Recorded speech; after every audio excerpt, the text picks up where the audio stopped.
Okay, yep, you sound Hello good. now, everyone. Welcome to Discussing Tabletop. A few bit of multiple technical issues, because I was going to joke before we had more technical issues. It's not an episode without at least one technical issue. And, anyway, welcome. It's May 17th, 2025. We've gotten that halfway point through May. There's some interesting things that have been popping out this month, so we got a big list of topics to talk about. Of course, thank you once more to Worm for joining me this week. How do you think your week went? How do you feel about it? Good. It was nice to stream a bit less. Again, it's only like 3 less hours than I otherwise was doing stuff, but as far as my channel goes, it is like, a third of what I do on my channel, but I got so much done this week.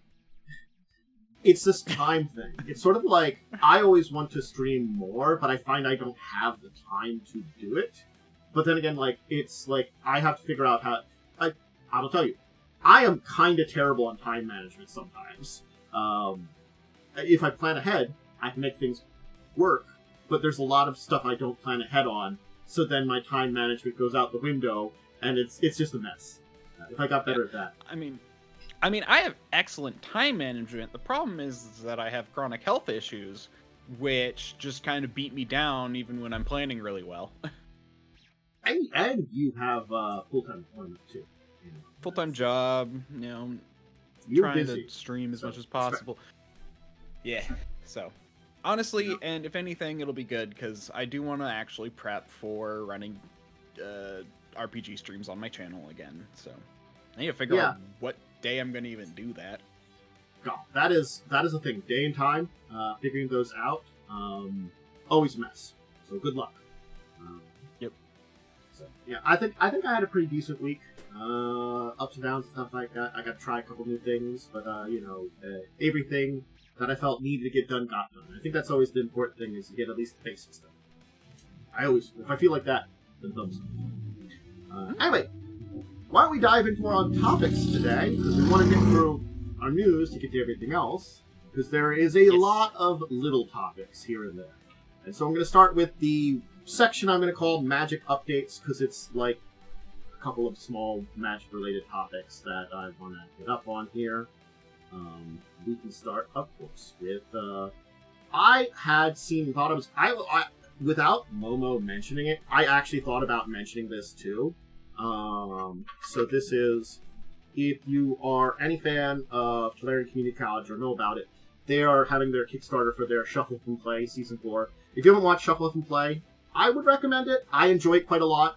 It's, the professor and guests playing Magic. It's that. A lot of Commander, but some other formats too. It always seems like a fun time, they have good editing. It's a well put together show, generally speaking. So it's pretty entertaining for watching people play Magic. I've had a good time. I got into it this past season pretty heavily. I knew about it, I just didn't watch it. And then, I think Momo had suggested something in a somewhere, and I was like, oh, I'll check that one out. It seems interesting. So. Their Season 4 one is up on Kickstarter, so, check them out. They'll give a better sale of it, but I'm, saying, hey, I would recommend checking it out and looking at it. Number 2 on our little magic, because that's magical, is that okay. I'm going to have a small tirade here for just a second, so we can step back, and here's my tirade. Final Fantasy Magic is a horrible shotgun of products. They're having secret layers now, too. I'm not going to talk about them. I'm going to complain about the shotgun of products, which are both good and bad. So, I wanted to look this up for the list of products they have. And yes, normal Magic sets have a lot of these. This is more. Play boosters, collector's boosters, commander decks, collector edition commander decks. Those are 2 different things that they normally don't have. A special bundle, a gift bundle, a previous pack, the starter kit, and the secret layers. It's a lot. Yeah, that is a lot. Yeah. It's a lot. A lot of the cards look cool. They look interesting. But they're already more expensive, and there's a billion tons of them, and I'm going to say here, like, just buy some if you want some cards. This is a mess. Or if you have the money and you want to spend it on some things, I mean, like, it looks cool. I don't know. It's just, something about it just like, it's like, oh wow, we found something that we're soon Magic is going to be final Magic Fantasy, and then it will be only Final Fantasy cards because that's what sells. It's a thing that, like, they both hit on something that is a very good thing, but the problem is, I feel like they could easily kill this market in this direction. Because what I mean about this one here is taking that step back. The amount of players who play TCGs that like Final Fantasy is pretty big. But the fact is, the Final Fantasy TCG was okay from all accounts that I've had it. I haven't experienced it. I didn't dive into it. I'm getting secondhand accounts. It wasn't great. It's not Magic.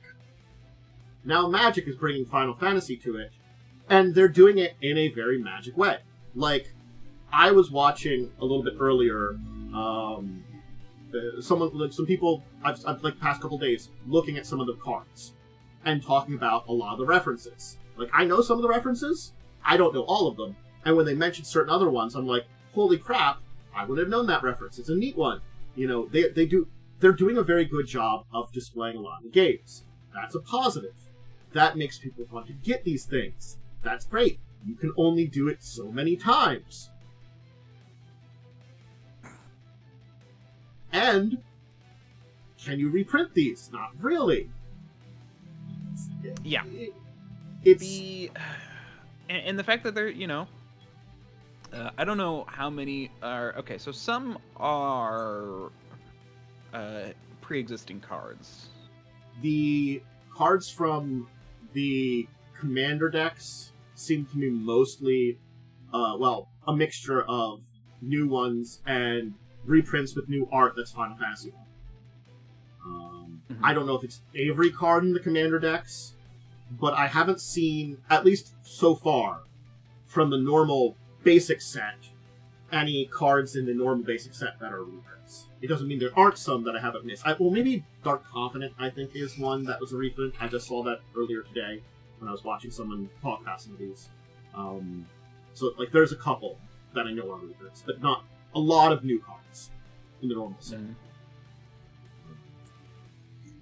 So, yeah.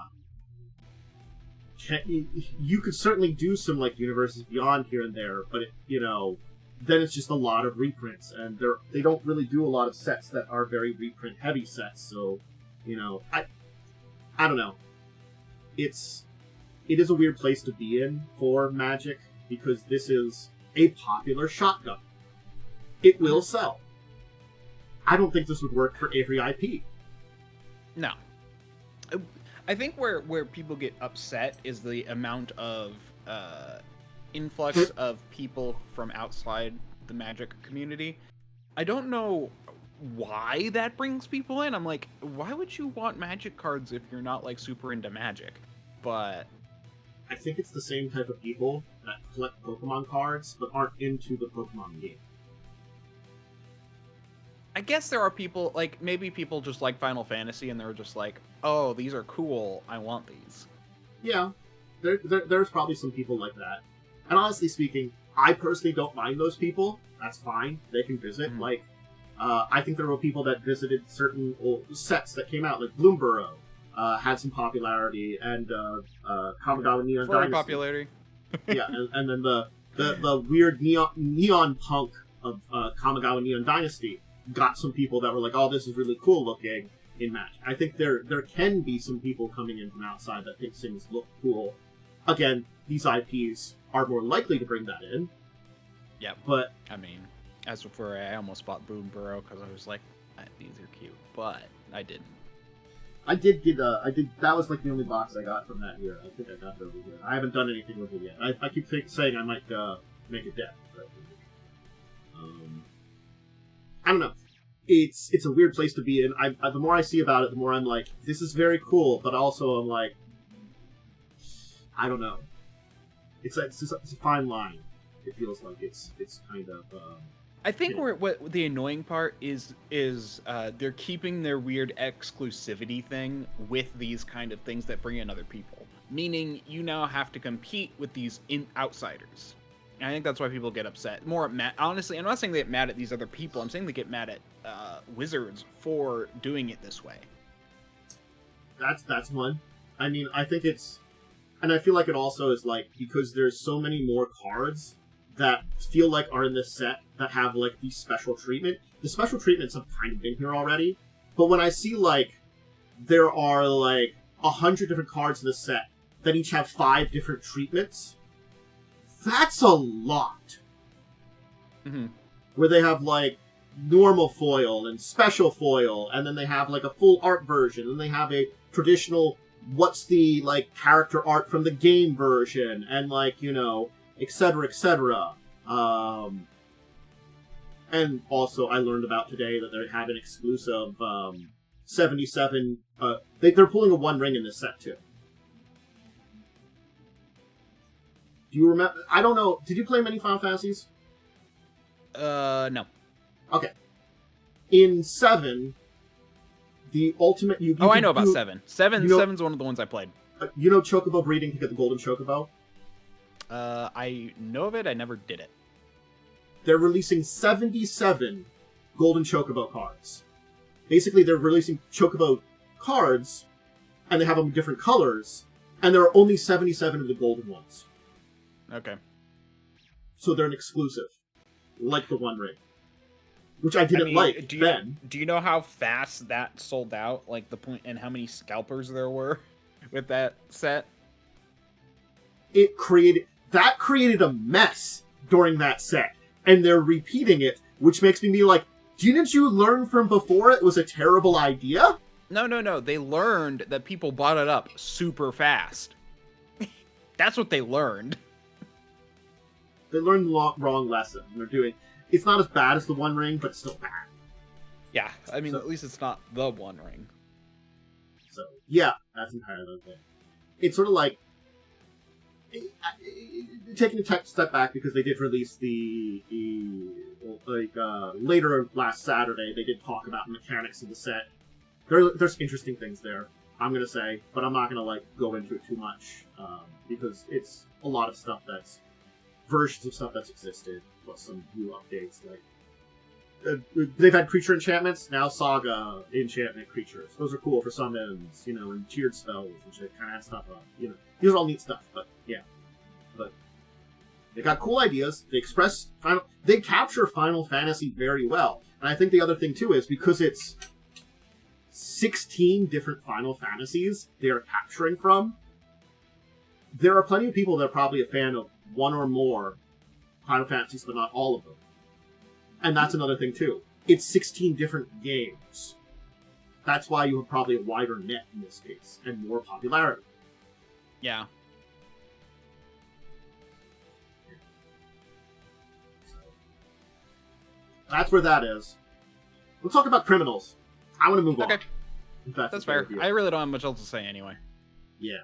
So, if you recall, and we're years off now. Back in Gen Con 2023, there was a big old heist of a bunch of magic cards. Yep, I remember that. Anyway, wow, that was 23? I don't know why. I thought that was last year. I know, me too. When I saw this, I'm like, oh, that was last year. I'm like, oh no, it was 2 years ago. No, it was 23 because it was just off the COVID reopens. Yes. Yeah, I remember that. Yeah, so. Anyway, we have the sentencing for one of the two men that were in there. The other one still is under felony charges, but Thomas J. Dunbar basically pleaded guilty to lesser charges. People do that, you know. So he managed to get 2 years of probation and has to pay 542 restitutions to Alan Hotchman and over 27,000 to Wizard of the Coast. It does seem as though they did recover the stolen goods, though, so it's sort of like he's not having to pay back for that because those got recovered. And, you know, He's got to serve community service, an apology letter, and he's barred from the convention center for 2 years. Honestly speaking, I think he got off pretty well. So I'm guessing, like, the case was there, but it wasn't heavy enough to, like, really throw into him whatever he was charged with, because I wasn't quite aware. With these being the lesser sentence, I'm going to assume whatever he was charged with wasn't, like, super up there in, like, what he was going to get on. But yeah. So, his co-defendant, still under felony indictment. I don't know if he'll plea out to or what. But we got an update to that case.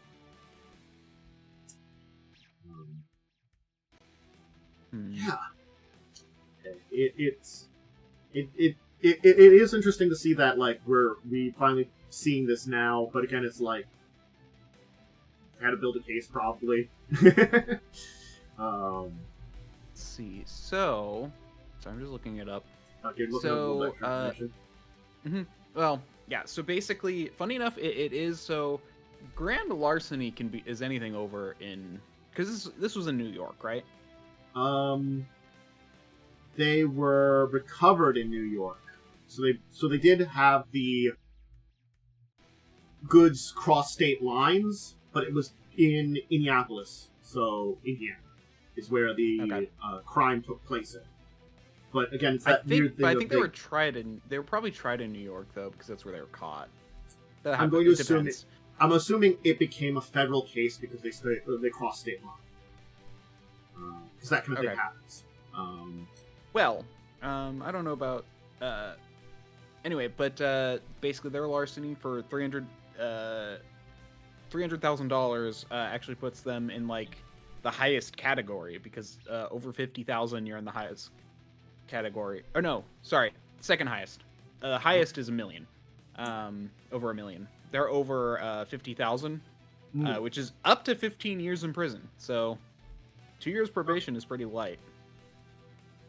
I'm guessing that, like, the nature of the theft meant that, like, it may have been they may have been able to prove they stole it, but they couldn't have proven that it wasn't, like, a crime of opportunity versus a planned crime.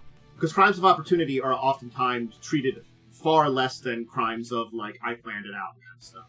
It could have been something like that, where they could not have proven the intent and stuff like that, or having trouble with that. It's sort of like they may have had a case that was very good for pretty low crimes, but not very high crimes, that kind of thing. Mm-hmm. Yeah, it's considered second-degree grand larceny. Okay. So again, we don't. I don't know what they were charged with. We might not know until the. It's called that. It's called that in the federal as well. So it's still defined the same federally as well as his. Yeah. Or the tiers are. The sentence may be different though, and I can't find what the sentence would be for. Yeah. At the federal level.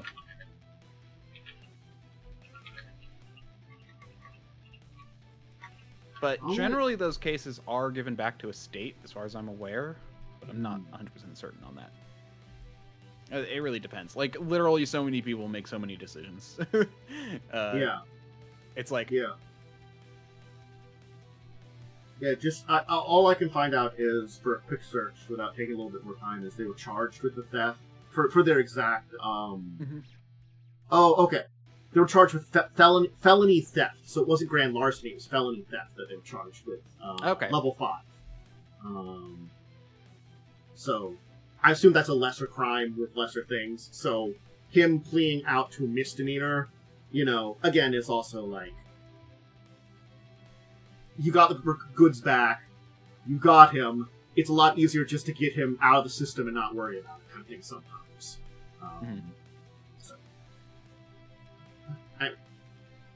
So that's a little update there.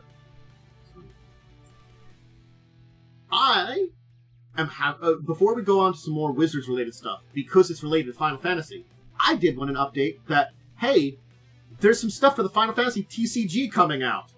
You'd think that, with Square Enix having their entire thing connected to Magic, they wouldn't put some out. No, they still are releasing stuff.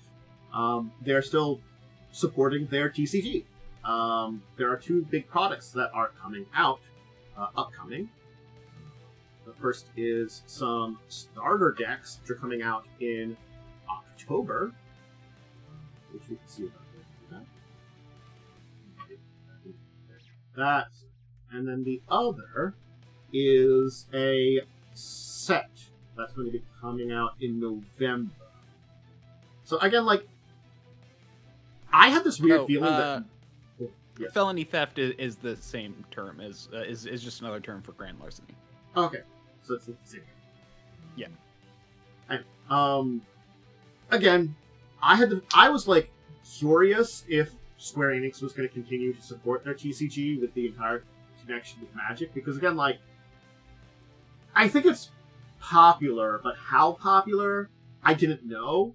How it's kind of scaled on the TCGs, because I would think they would use it to push their TCG further.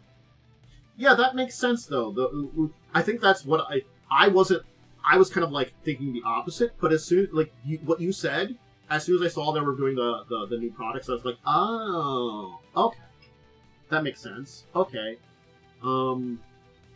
so yeah, the Journey to Discovery is new characters, new illustrations, a special card for Terra, who's from Final Fantasy VI, a big character from that game, and some new illustrations from, I guess, an artist that does some stuff for Final Fantasy, because I don't know Fumiya Minaga. I don't know his work off the top of my head, but I'm assuming this. And then, of course, the starter sets, starter decks to get in there. With Zack and Cloud, hey, Final Fantasy VII, each retailing for $20. Mm-hmm. Again, it does feel like they're hot off the presses of like, hey, we had the Magic thing. Maybe you want to also then check out our CCG or TCG. Yep. You know, come and check us out too. You can get more Final Fantasy related stuff. I don't know if they were just continuing to plan stuff for the TCG, or it was this like perfect of a timing kind of thing, like wait a few months and then come out with something new. But you know, they are. I even play Final Fantasy TCG. I'd have to look that up. I know how to play a couple of TCGs, and a couple I know half how to play them, but like that one's one I know very little about. You have 8 element types, types icons. Yeah. They do have a kind of a defense position type thing. The like tapping, I think is what I think it's similar to tapping. Okay. Yeah, Dolo backup, which is I assume just similar to tap. Actions and abilities. There's like special traits, field guides. They do have. Oh shit! Playing music. They do have a tutorial on their site. I quickly went into it, and of course, the Square Enix site starts playing Final Fantasy music. Yeah, well, hopefully you do not get taken down for that. It was only a couple seconds. At most, it might be a small mute in the as long as you're talking over it, it's usually fine. Yeah. Especially for something that short. Mm-hmm. I muted it right away. I was right on top of that one. Because I know Final Fantasy music is not. Yeah, no, they're pretty tough about it. Anyway. So, yeah. Well, I'm just looking at the actual like starter guide thing, but man, this is very dense. There are so many like TCGs and CCGs that are like a lot dense. It's like every time I like see a very simple game, I'm like, man, I miss that. Because I'm not gonna say like, honestly, Magic started out pretty simple. It was a little complex, but it wasn't too bad, and it's gotten such a dense mess because it's 30 years old. Yeah, I mean, it used to be just that all of what the cards did was just printed on it, and the only thing you had to know was the like tapping and drawing, and it was pretty straightforward. Now there's a lot less cards on text, and there's like other weird interactions and stuff like that you have to go outside of. It's kind of So this is the link that you gave me for our next topic here, and that's some mess up by Wizkids. I mean, it's hardly mess up. It's just very bad quality. Here's the thing, though.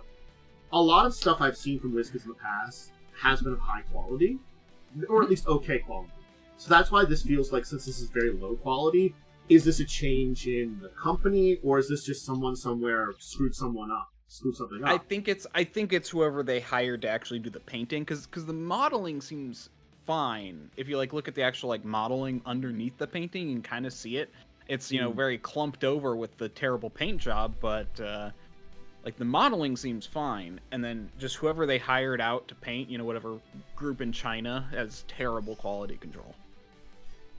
And they are I do agree. These are some of the lowest quality and recreated miniatures I've seen, just looking at that image there, and a couple of the other ones I saw when I was looking at this stuff. They are... Not that I haven't seen some pretty low quality minis, you can find those, but these are definitely in the bottom tier. For $50, people are all like... Bucks? Yeah.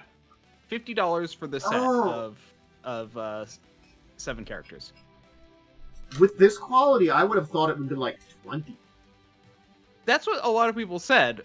Maybe for $20 this might be worthwhile, but not $50. Why am I disturbed by that place? Stop licking my dice. What? Oh, that... Oh, Blazes. That is... Done the 2 emotes licking the dice.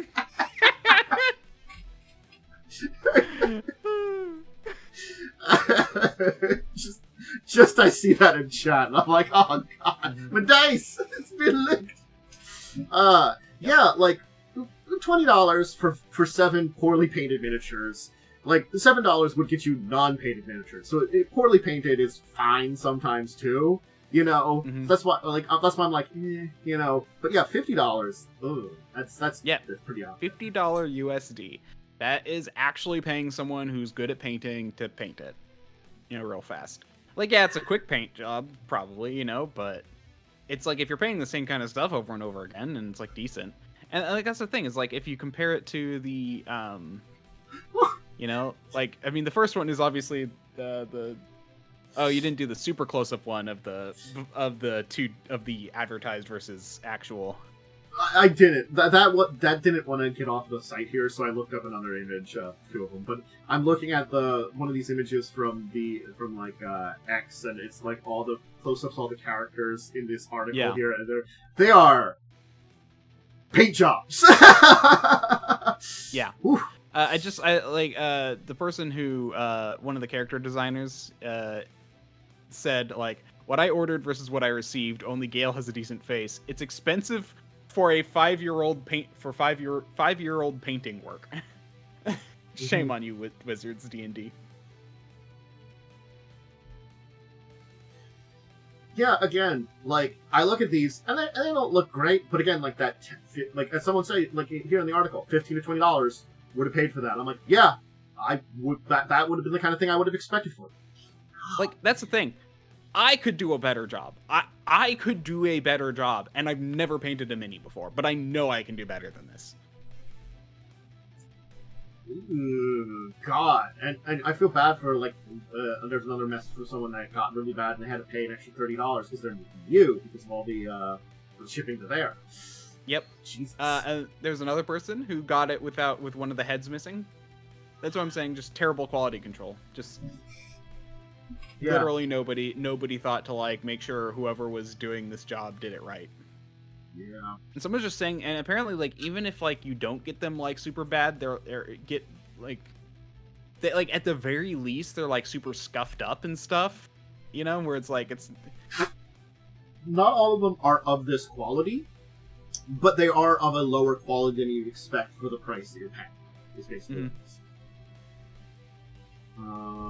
Sure, if you want to hop on, whenever you want to hop on Momo, if you want to. We're going to be doing the Warhammer last, but if you want to hop on any earlier, go ahead. Oh, cool. I have to really sit down and catch up on good old Umber. Yeah. I haven't talked to him in a while. I feel like he doesn't like me. Umber just hasn't talked to anybody. So, hello. Yeah, like, I hadn't chatted with Umber for like a year, and I chatted with him a little bit like a couple weeks ago. Yeah, we're not playing Space Marine too. Yeah. And a lot of Halo. So, anyway, you're joining us to finish up talking about terrible miniatures from Wizkids. Yeah. God, I saw that, and I was like mad for everyone who bought them. Oh, God, right? Oh man, these are so terrible. I guess we can talk about something a little nicer. Do you want to date some monsters from in Galarian? Depends on how hot they are. I just take a look. I'll share this link here and just take a look at the box. They do make them look pretty attractive on this box. So there's a Pathfinder monster matchup card game, and it's the Galarian monster dating scene it's supposed to be exploring. I mean, that's fine. This is a funny product. It is a funny product, and this is definitely like there has been like a resurgence of this kind of like stuff that's going on. It reminds me of the April Fool's April Fool's game. That it was a full game. That the Palmon people put out, the Palmon dating sim. It was for April Fools, but apparently it was like a full game. No, that's a real thing that's happening. No, it's a real thing, but I think they announced it on April Fools. They did. Well, they also announced Power World on April Fools. Oh, did they? Yeah. So everyone thought it was fake for like a really long time. Jeez. Yeah. So that's why everyone thought it was a joke, but then it was like, no, it's a full game. Mm-hmm. So I mean, like, hey, monster dating from Pathfinder Monsters. If you're interested in it, it's a product that's going to be coming out in October. It could be fun, you know. I mean, again, it's probably a fun little card game. With the veneer of the dating thing is probably just more veneer than the card game itself, but still, it usually is with card games. So, Cyberpunk getting a new book in their Interface series, Volume 4, which is. I don't know a lot about their Interface series, but it's the fourth in there, which is a collection of custom short articles custom crafted to add to Cyberpunk. That English did not work. Splat books and all that. Yeah. Small splat books. They are, it looks like probably $10 a piece with a bunch of information, to add to Cyberpunk Red. We're getting another one. Cool. I mean, Cyberpunk Red is the big one right now that they're doing. It's a very interesting one, so check it out. It's a pretty good system. It's just updated Cyberpunk 2020. Yeah. Basically. And it's pretty fun. Mm-hmm. It looks like this one has pharmacy. I don't know what that is. Corporate Connaps and Studio Apartments, Black Chrome Plus, Achievements and Loot Boxes. I really like they have a section called Achievements and Loot Boxes because I'm sure it's just memeing on the concept of them. Absolutely. Halloween, Scream Sheets, Stickball, 12 Days of Gearmas, and Cyberfists of Fury. Such interesting topics. I don't know what they are. I see what these are. These are like the Traveler, the task journals from Traveler. Ooh. Okay. As I'm not experienced with those, I could not comment on those either. I'm trying to remember what they were called. My brain is blanking. Heck. Let me just go to Mongoose's page. I can find it from there. So I can see the original 2 interfaces. I was able to get to the link to them. But yeah, it does look like they got a big collection of stuff in each shape. So, yeah. Anyway, if you are interested in that and add some stuff to your Cyberpunk game, check it out. Yeah, I don't know. Why is this not... Did they remove their stuff off Drive-Thru RPG? That I can't answer. But Let me go here. while you're looking that up, we can talk about how this is a very interesting one because Modern Age is getting a update to their core rules, but they're offering a free update that you can check. I looked up Mongoose Publisher, but apparently their thing on Drive-Thru is just Mongoose, and Mongoose Publisher on Drive-Thru is someone else. Oh, That's weird. It's really just 5 pages that's doing a little bit of update on the game. So it's kind of interesting thing to kind of offer because it's not like a full like super update to the game. But yeah, just 5 pages of like, hey, it's been 7 years. We've learned some things. Here's some things you might want to do differently in your game. Yeah. Okay. So Traveler also released something called Journal of the Traveler's Aid Society. That's why it was like Task Journal was where my brain went. They didn't release they released this a while ago, but they release them every now and then, not super frequently. But basically, it's a bunch of articles about how to like either improve or something you can change or ideas for stuff. Or little mini adventures, and it's basically just a bunch of little articles about a bunch of different stuff like that. Yeah. Okay, cool. Does remind me, I haven't looked at this in a while, so I should probably see if there's something. Some big update. Yeah. I do like, honestly, that they're offering the PDF for free, and it's really just meant to enhance Modern Age games for their age system. And, you know, it's a weird spot to be in because sort of like, I'm thinking about it like, you know, what I mean by weird spot is, it's interesting because it feels like they don't want to plan for like a big new edition for stuff for their game. They feel like they don't need it, but they do want to do a little bit of updates on the rules. And at very least they're offering it for free. And I think that's a cool thing. An interesting spot. There you go. If you play Modern Age, and you want to check out the update, feel free. We've linked it. Shadowrun has some bundles. They're not Humble related. They're on the bundle of Holding now. So I don't know much about the bundle of Holding. I've heard about it before, but there's 2 of them up for Shadowrun 6th edition. I just wanted to shout this one out because if you want to get into Shadowrun 6th edition, isn't really one I like a lot, but it isn't a bad game, I didn't think. I still prefer like 4th, 5th edition, but I don't think 6th edition is bad. I just, you know, have my preference for an older edition of this one. Hey, people did this with D&D. You know, sometimes you don't prefer an edition. Sometimes you do. You know, so... Yeah, but I mean, 6th edition is the 5.5 of... I feel like it's the 4th edition. It's a different direction a lot of ways. I feel like they took the direction too far because they wanted to make a simpler system.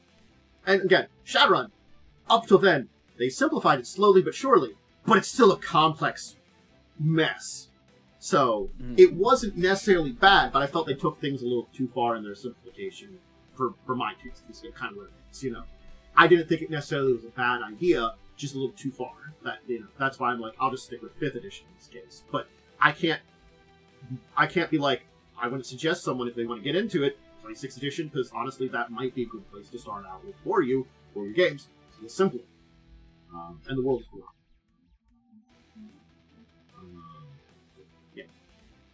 Hey, I like going through these at a breakneck pace for our news stories, because it's just a lot of little ones. And have you ever wanted a copy of Exodia from Yu-Gi-Oh! With apparently alternate, repainted version of it? So they're getting a this is just Yu-Gi-Oh! World Championship 2025 limited pack. That apparently has a bunch of cards in it. Like, I don't know most of these except for Exodia, the Forbidden one. Because of the anime. It's like the one is there a list? Oh, they mentioned some of the cards. Rain, Yubel, Water versus Fire, Sinful Spoils, Blue Eyes. I'd probably recognize him if I saw him. It's been too long. Yeah, I guess it's related to what happened in the championships and stuff like that from last year. Oh, that one. Okay, Ubel is the weird like bipolar one. It's got like black and white. Being a special set, it's apparently only going to be ultra rares and secret rares. So you're basically buying $5 for a 4-card pack with just rares in it. You know, I don't know Yu-Gi-Oh's economy to like even comment on that.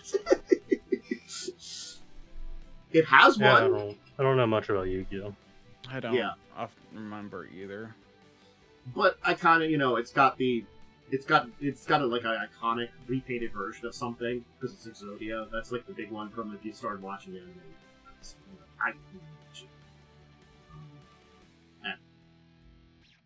We can move on then if we don't have anything else to say about that and talk about a game made.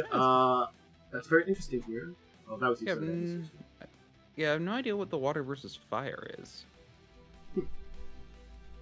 There seems like looking it up. It seems to be just more of like a thing where it's like water deck versus fire deck. Okay. There might be like certain cards from it that are cute. Yeah. So this is an interesting board game that's been coming out because it's going to be coming out both in English and Cherokee because it is based in Cherokee art, design, and cultural elements and had an indigenous-led team. And it's basically a world that's from Cherokee animal stories that you're playing an animal character. So this is a really interesting here thing because, hey, showing off other cultures is really cool, and you can dive into it and learn things from experiencing stuff related to other cultures and their stories. Hey, as someone that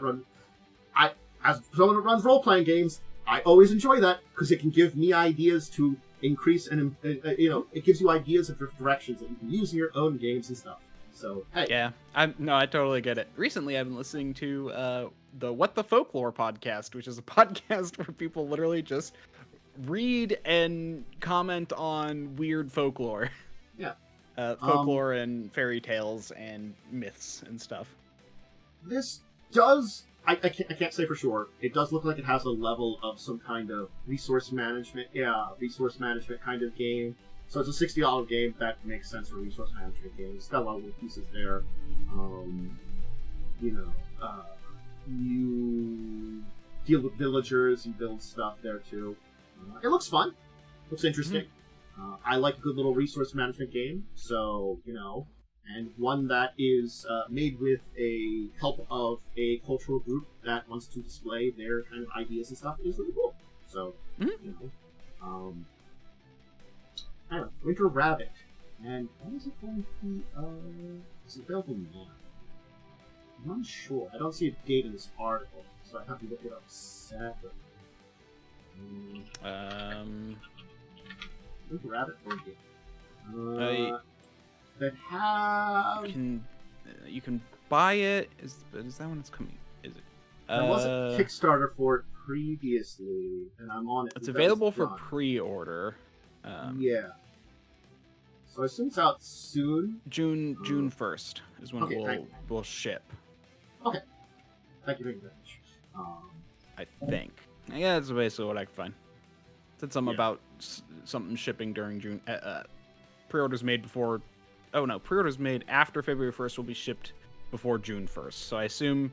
Oh, and then if it was made before February 1st, it'll be shipped in May. So basically, if you get it now, it'll be shipped in June or before. Okay, so you could theoretically be getting it now, but it might be like a little later if you're looking into buying it now. Yeah, basically you had to pre-order it before February, so. Yeah. I guess the pre-orders and Kickstarter backers are getting it first. Yep. And so now, if you want to kind of order it now, you have to wait a little. Mm-hmm. So, okay, cool. Alright. Monty Cook Games is bringing us a Neon Rain, which is going to be their take on a cyberpunk system with their Cypher system. Interesting. Yeah. Again, cyberpunk games, other than just cyberpunk, Shadowrun's more magical based it, but we can have more in the market. there's a bajillion fantasy games. I don't see why we can't have more Cyberpunk games. And, the Cypher system was always an interesting sounding one. I don't know, I had a chance to test it out. I haven't read up on it. It seems interesting. And not that it does a good job, so, Usually, yeah. Let's see here. The hardcover includes advice and tools for building the setting, optional rules, creatures, ciphers, artifacts, new foci, descriptors, things like that. So I think it's things related to the actual system. Because I assume, I don't know if they have a base game that just is a cipher system, or, each of their own games just uses it, kind of like Modifius does their 2D20. I'm unsure. That's something I can't answer. I think there is a base rule book. Yeah. There's a bunch of settings for it. Okay. That makes sense then. So this would just definitely be a more setting, how to adapt it to this kind of type of game. Yeah, sometimes there's special rules. Yeah, because basically their characters can be used for anything. So there's a whole creature thing. It's oh yeah, you can here's a list of creatures and what they are and where you can get and what book they're in and stuff. So it's it just says in what setting what vibe they have, fantasy, science fiction, etc. Yeah. And there's certain kind of good modern stories to tell, and futuristic stories to tell, and all those kind of things. So a little bit of cyberpunk is good. I wanted to mention this one because it's kind of interesting, but it's also probably none that we don't have to hit on very much. As I switch to, so the Gundam card game is going to be having a tournament. I almost forgot this existed. I think I talked about it once in the last year or two. They're having their first actual official event for it, which is good for them. I mean, it's good for the health of the game to have organized play. They're calling it First Combat. I guess it means that Bandai's supporting their card game for it. So thumbs up to them. I don't know.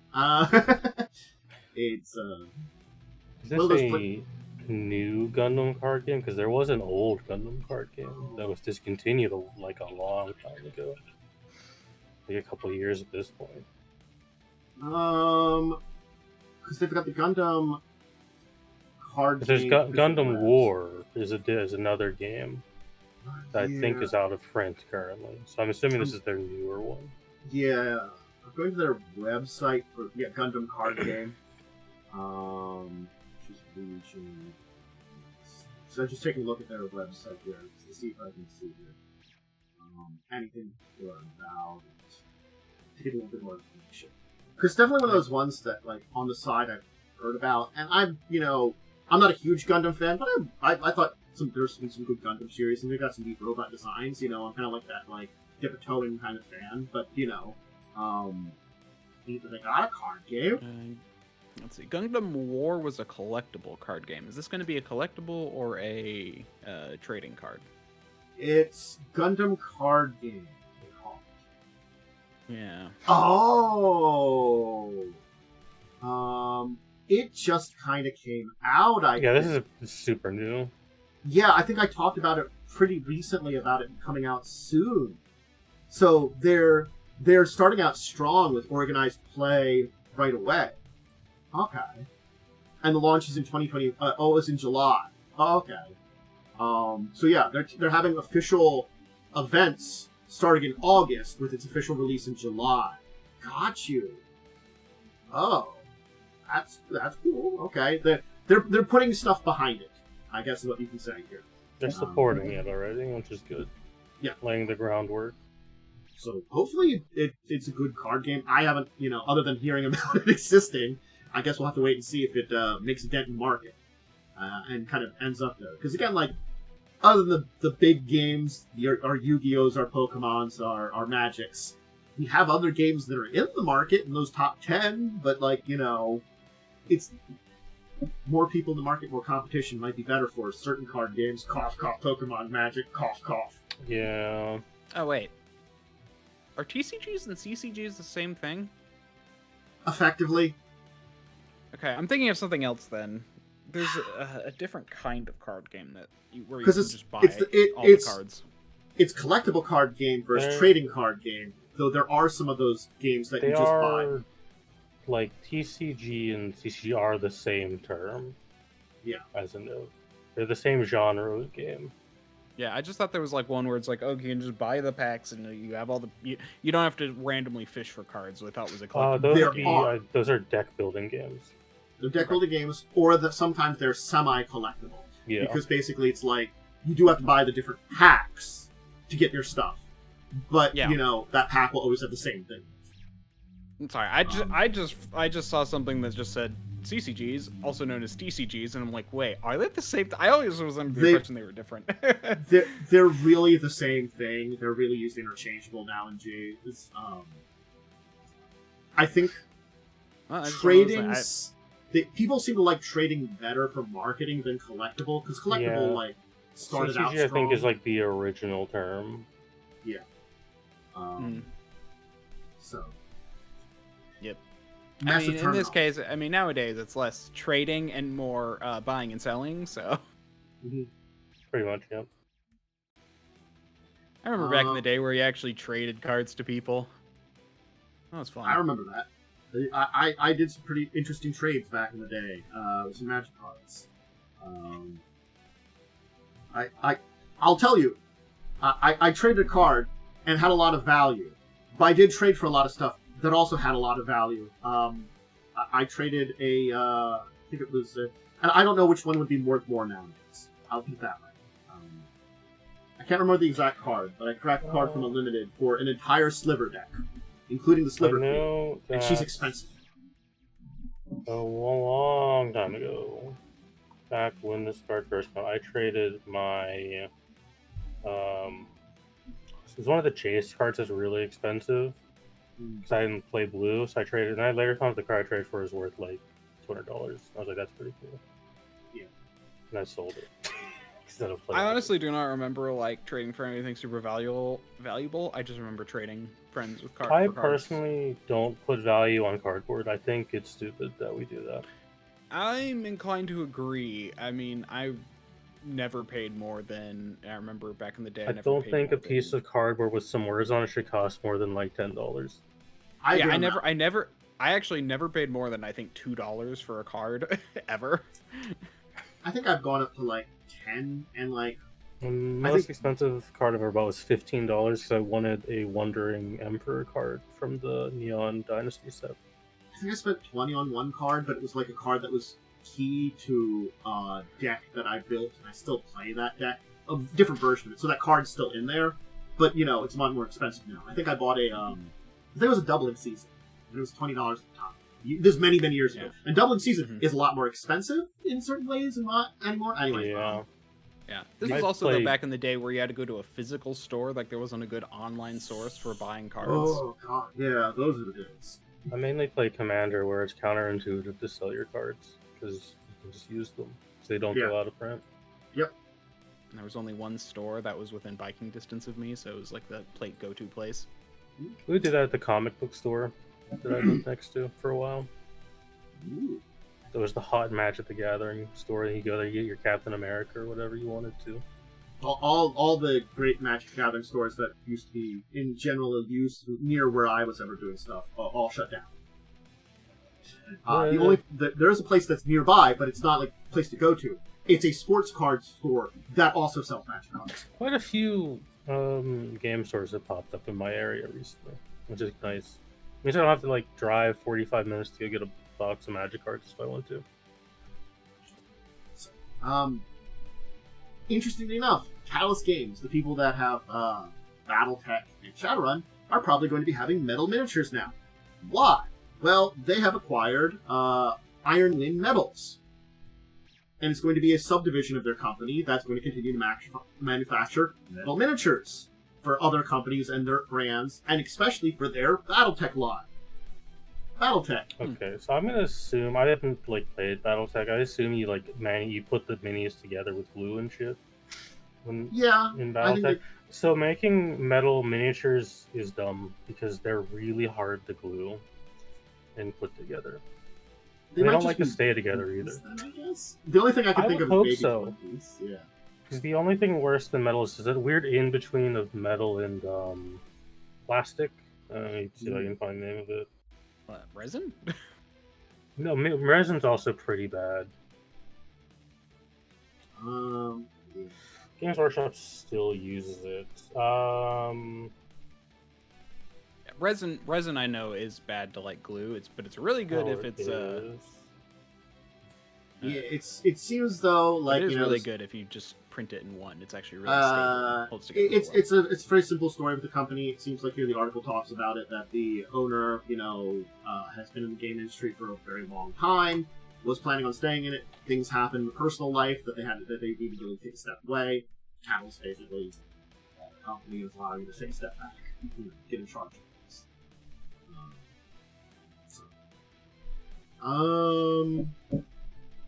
Yeah. So they do want to commit to like continuing to keep up with the deals they had while still taking care of, having an in-house thing for their own stuff. Which is, that's probably good on the business sense of stuff. You still got the infrastructure for it now too, and people that he deals with. Technically, I don't know. Well, I haven't seen particularly a lot of bad things from Catalyst that would say that they would, renege on a lot of deals. Like, Catalyst is fine. Also, it is resin is the one I was thinking of. Resin is very painful to actually put together. Okay. Resin's the worst. So yeah, a lot of companies are moving away from using resin. Well, I was at least kind of right when you said the mix between metal and plastic, and I was like, resin? That's what... because honestly it does seem like that because it's kind of it's very durable, but it's also I don't think it would be good if it was what is called fine cast resin, which is just the worst to handle and deal with. It breaks all the time. It never really likes to stick in place. I thought resin when printed in one is generally harder than plastic. Although that might be the problem, is that it's harder. One of the issues I have is some of the minis I've built in my life have ammo belts that go into a backpack, so you have to get a blow dryer and heat the resin up so you can bend it properly so it doesn't break, and that sucks. Oof. Yeah, maybe that is the issue, is that resin, by being harder, is actually more brittle. Yeah. Shall we talk about Warhammer? Yeah, some weird stuff going on at Games Workshop, and also some of it's kind of funny. Well, I'll start with this one I found that you didn't bring forward, then you can do this one.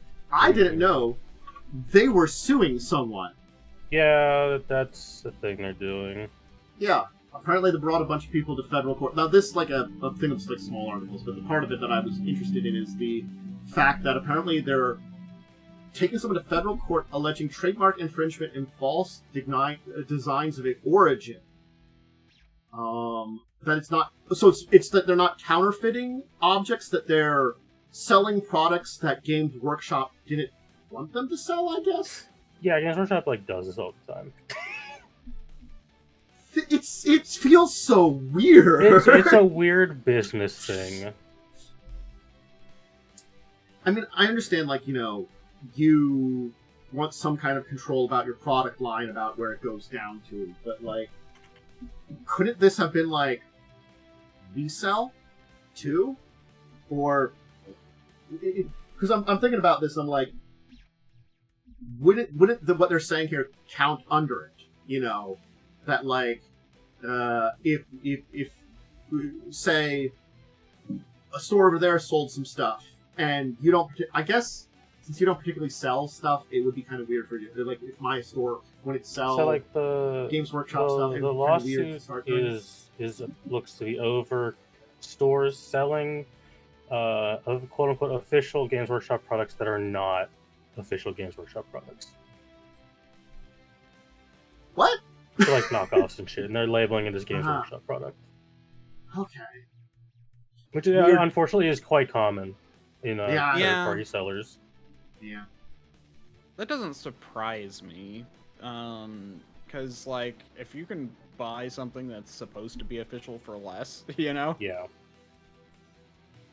I guess that's a thing that we might hear about more of. I guess it started out last month. I kind of missed on that one, but Kind of makes me think of moon rocks. Did you know if you ever find someone selling moon rocks, it's almost certainly a scam because you actually are in theory not allowed to own moon rocks because they're technically all government property. Yep. Yep. If you do also have a moon rock, congrats. You're probably going to develop some horrible cancer because they're heavily toxic to humans. It depends on like the quantity and the granularity of it, and if it's like dust or something. So it's not material you want to bring back unless it's like no. You generally don't want to have a rock from space. Yeah. Meteorites tend to be fine because they're they're traveling okay. through the atmosphere. It tends to make them fine. Yeah. Fuses them together in a way that generally makes them not toxic. Yeah. But the toxins, consistency, radiation, all that kind of stuff that, like, we have our atmosphere and our environment to whittle down and take care of. Space is dangerous, yo. I didn't know if you knew that. Yeah. So about this Games Workshop stuff at this YouTube link you sent me. God, yeah, it's so dumb. Which link was this one? This is the Games Workshop link. This is the Curioth one. Yeah, so basically, like, the video goes over it a lot more. So Games Workshop is doing this whole marketing thing called the Horus Hearsay, because they're being funny about it, about the new edition of Horus Heresy. And like a couple days after they put all this effort into this marketing, this nice website, a box from that new line leaked on Facebook Marketplace somehow. I don't know how. Yeah, some driver, I guess, stole a box and put it on Facebook Marketplace for $500, ruining Games Workshop's marketing thing. Okay, why?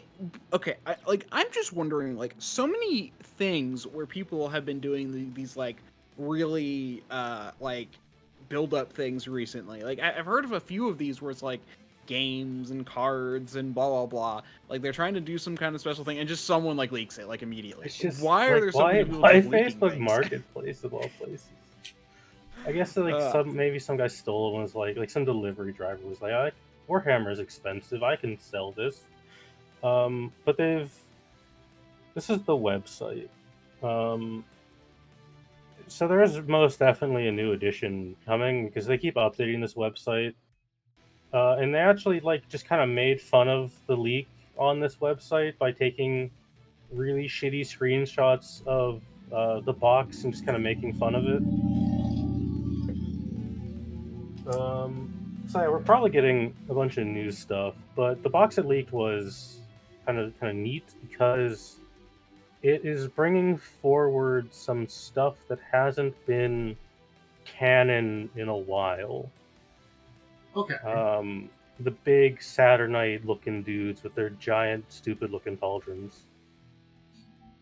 They look really dumb, but hey, a lot of stuff from 30K looks dumb.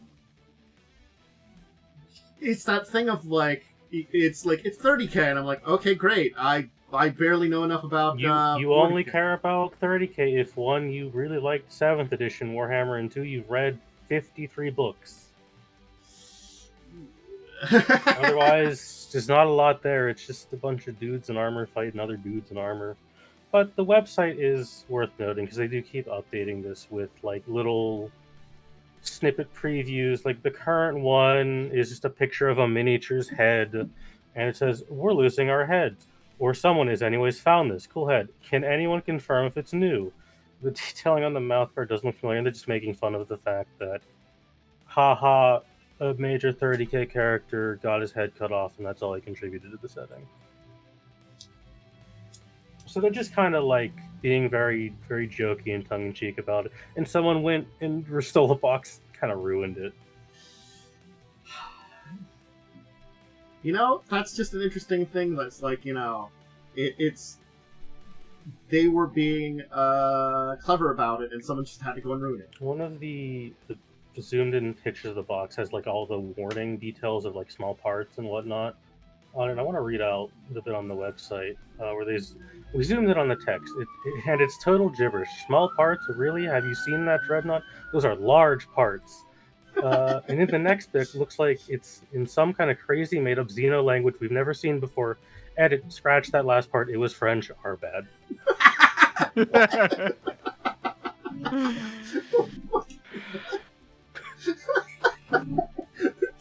Scratch that. It was French. Our bad. Is that because they're from England? It's a British company. They're British. As soon as you said that, I'm like, is it because they're British? They also kind of make fun of their own packaging in this, where I'll post the picture in this chat, but this is something that always appears on their packaging, and it says it's for 12 plus, but not suitable for like ages 0 to 3, and then there's no in between. And what they've written is, why can't we see inside the box? We have a theory. The box clearly states not suitable for under 3, but also recommends for age 12 plus, meaning there is an age range in which you can hold the box but not open it. Therefore, this photo must have been taken by a child aged 4 to 11. It's the only explanation. This might also account for the shoddy camera work. God. And I never noticed this. That is just on the boxes. That is very funny, actually. To be fair, they have certain meanings, almost certainly, but like legal meanings. But yes, but still, that's good. Well, yeah, there's just some silly stuff going on at Games Workshop, and the leak is just kind of too funny not to mention. Yeah. So that sounds like an interesting thing. I guess the last thing from Warhammer is because you instructed me on this one. Hey, there's a codex up on Goonhammer. Yeah, Thousand Suns Codex. Yeah. Good for them. I don't play the Thousand Suns because they're a pain in the ass to paint. Okay. Just Google what one of their miniatures looks oh my like. gosh, I'm looking at one of their miniatures. Yeah, I don't want to paint that. Jeez, why? I don't know. I didn't really think because they have some on this page. They have a couple of them, and like it's like this whole like spinning magical flamey stuff. Yeah. You know. Oh my god! Yeah, no, Yes! it's a lot. Just this one dude. I'm like, why is this a thing that you must shove at me? Oh god, they're just so like, yeah, it looks cool, but like, you gotta paint that's that. a cool Good dragon. luck. Yeah, so like, good for the Thousand Suns. I hate them because they're already maybe the strongest army in 10th edition right now, and I don't want them to get anything more. Oh, this is Magnus's group. Gotcha. This is the Dusty Boys. Yeah, gotcha. Okay. Well, again, we're getting more 10th edition. Cool. More things Right, all the Chaos factions now, which is good because they kind of need it. Yeah. Mm-hmm. A little bit of And the good news is nothing has been as absolutely abysmal as the Custodian Codex that came out a while ago. That might actually be the worst Codex ever released for 40k. Huh. Did we talk about why that was so bad? So basically, like, Custodians are supposed to be like the super cool ultra dudes who are super powerful, and they're just kind of shit in their codex, and they don't even have like the same number of special attachments as like the Tower they get theirs, which is just kind of like, why have you messed up this badly? Interesting. Huh. It did give us canonical 10. It did give us canonical 12-foot tall buff women though, so you know, can't get too mad about it. Agreed. I feel like, yeah, there was that controversy about the female custodian. I'm just like, but they're just That's where that 12-foot tall. came from, yeah. But I'm just taking a step back and be like, are you talking about this? They're 12-foot tall buff women. Why do you have a problem with that? Well, you see, Tantus, as the Emperor once said, only men shall take his seat.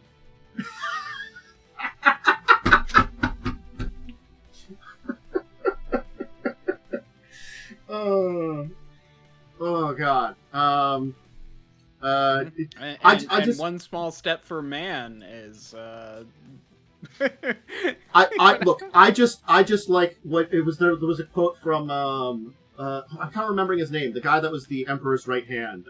Magnus. Or not Magnus. Malkador. Malkador was like, we should just made them women. Yeah, that's a really good plot point. One of the books is Magnus is like, if we made them all daughters, we wouldn't have these problems. it's the perfect thing. I'm like, oh god, you're right. Malkador, you should have pushed it harder to not get rid of these problems. Anyway, shall we get into our deeper discussion topic? I wanted to talk about something because I was thinking about some stuff and it was on my list here. Tactical games as a topic. And what I want to talk about this for is I do want to. We'll preference this first off. Hey, there are tactical games outside of RPGs. War games, miniatures games, actual just things that are called tactical games. Board games that are very tactical. These are like the classic. But because these things, like the tactical war games, are the origins of D&D, go look up Chainmail, tactics has already been part of it. And the thing is, actual tactical game, and actual like tactical gameplay, I don't think I've seen seriously in an RPG, at least in modern era, since 4th edition. When I played 4th edition, I could scream, this is a tactical game. And I'm not talking like large-scale tactics. I'm talking like if you think of like something like an XCOM, where which each player is a part of your team, you know? That has heavy like positioning, doing the right moves, the right times kind of thing. 4th edition did that very heavily. And I'm like, I was thinking about this. Do we have a game other than something like 4th edition currently in our modern era that captures that feeling? Or Pathfinder 2nd edition? To a degree. I guess positioning can matter in that one. If you actually use the cover rules and the fact that if you're behind someone, there's flanking rules, behind people rules. There's also just order where it's like, okay, I'm going before you, so I have to like cast a spell to give them a buff, and then this other person will give them another debuff, and then they can... I'm not saying that there aren't tactical elements to a RPG, but there's a difference between something that is an RPG that you use tactics in, and something that's, like, captures some of that kind of feeling of, like, honestly, an XCOM style game. Or, you know, it's like a CRPG. Even I don't think anything has gone full D&D 4E, but Wrath and Glory, and presumably the fantasy Warhammer role-playing game that's currently out, are pretty tactical because the entire game is based on the idea of player go, enemy go, then a player goes, and it just repeats, like, it alternates between enemy and player. So players do have to actually sit there and be like, who do we want to go first in this round, and actually think tactically like that. But it's not to the degree of 4th edition where, like, 4th edition was a literal war game. Yeah, so it really felt like it. Pathfinder 2nd edition, I think, really does hit that. I mean, honestly, just playing it, it really does hit that wargame itch in a way, or that tactical itch for me when we're playing it. When we did combat, it's interesting. I mean, there's still, elements that are not, because obviously, you can do weird stuff because it's a RPG, so you can make up weird plans. But I actually think it's way more tactical because your decisions matter a lot more. Good tactics can make trivial a fight. Granted, luck is still involved, but I know that Traveler used to be very wargamey. Its current rendition by Mongoose is not. However, T5 I think is more tactical, but I'm not certain of that because I don't remember that as I haven't. Honestly, it's a very dense one. It's that weird thing of I think because it's that difference of something like 4E. You could do Theater of the Mind, but it really, really suffered. You needed a map, and I think that's that kind of thing of you might not necessarily need a map to do a tactical game, But honestly speaking, a game that really heavily relies on a map makes it feel like it is more on that tactical side of things, because you can visualize the positioning a lot more. And you're right, like Open Legend has some stuff there. The Heroes of Might and Magic might have some stuff. I'd be interested to see that. I mean, yeah. Because that got me thinking of, because it's Modifius doing that, and they do have Fallout Wasteland Warfare, which they can combine with their RPG. You can use stuff from their RPG in Wasteland Warfare, which is a tactics miniatures game. You know? There also was a while ago from Fantasy Flight another Fallout game that is like a tactical role-playing board game. But that, I believe, is out of print due to Fantasy Flight having weird copyright issues going on right now. Yeah, I mean, we've seen some of Fantasy Flight stuff get solved, but they probably made like a lot of problems right now. I assume they made very poor licensing deals and stuff like that. I think it all started going wrong when Asmodee bought them. Oh. Because a lot of that kind of copyright transfer nonsense. They may have not set it up that it was transferable. Yeah. I know the Star Wars stuff is still kind of like super messed up. So I'm thinking about it. Tactical has a lot of different elements. Like, I think Pathfinder 2nd Edition is very tactical, even though you can play it without a map. But there's a lot of order of operations, a lot of like, area denial and status effects and stuff to make it very tactical, even if you can play it without a map. I think the thing is, I agree. I think it's the closest thing that I feel like we have nowadays in the common zeitgeist. It doesn't go to that. I don't think it's like a full tactical, but it's a very tactical game. Like, it's not like a thing where everything matters about. I don't know enough about Lancer to make a comment on that. Lancer might have some stuff too. But I guess, like, also, I would say, like, thinking about it, probably like the BattleTech RPG version of it, because BattleTech is a miniatures game where you can play on it. And if, honestly speaking, you're playing the RPG version of it, you're just playing an RPG while also using the miniatures. A lot of times in that kind of game, it's giant mech fights where you're using maps and stuff like that too. You know, traditional. I know the Mech Warrior role-playing game is like super out of print. So Catalyst refuses to make anything new with it. But here's the kind of a question, is we can kind of see where the tacticals levels are in certain games. Is there a way we could take something that is maybe a little less tactical and make it more, too, with another RPG? What kind of things would we want to do to increase that level? I mean, like, honestly speaking, a game that's already a little tactical, like Pathfinder 2e, have everybody on a map, have things in the room matter, stuff like that, that adds in that level of 4E-ness, just putting it on a map there, might do that. But also, can you do that with even Theater of the Mind, though, too? Because, like, positioning is so hard to tell in Theater of the Mind. You can, but you'd have to start getting into visualizing, like, bands for range versus like actual proper movement, and then it gets to be a little bit like argumentative positioning wise.